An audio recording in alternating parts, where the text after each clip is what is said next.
To, čo není súčasťou zálohového systému, teda patrí do žltého kontajnera, kovové obaly.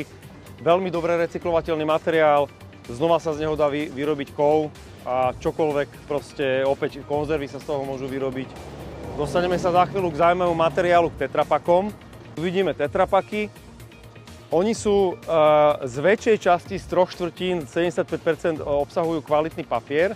Napriek tomu sa netriedia s papierom, to je chyba.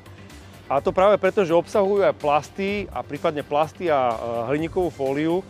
A treba sa na ne pozerať ako na viaczložkový materiál, aby to recyklátor nebral, že to je iba papier, ale potrebuje z toho vyťahnuť aj tie iné zložky. A z tých plastov a hliníka, napríklad v Taliansku sa vyrábajú zásobníky na toaletné potreby alebo perá, rôzne stojančeky, takže aj ten materiál má svoje využitie.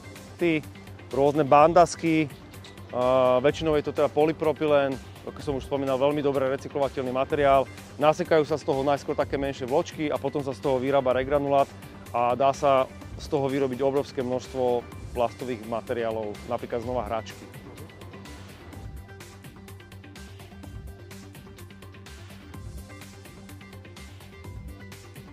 Takto vidíme, v týchto balíkoch je pripravený materiál, konkrétne toto sú tvrdé plasty, plasty od kozmetiky napríklad, z drogerie a takto vlastne končí odpad, ktorý vzniká u nás v domácnostiach, čiže to je tiež len potvrdenie toho, že má to zmysel dať to do toho správneho kontajnera a nakoniec z toho vzniknú takéto balíky, ktoré sú už vlastne pripravené na cestu k recyklátorovi. Sú vyrobené z plastov, ktoré sa dajú veľmi dobre recyklovať. Takže môžeme ísť ďalej, ešte si pozrieme nejaké ďalšie balíky, ktoré sú pripravené z iných materiálov. Tuto sú teda zálohované fľaše, lebo sa tu vlastne balíkuje aj materiál od správcu zálohového systému.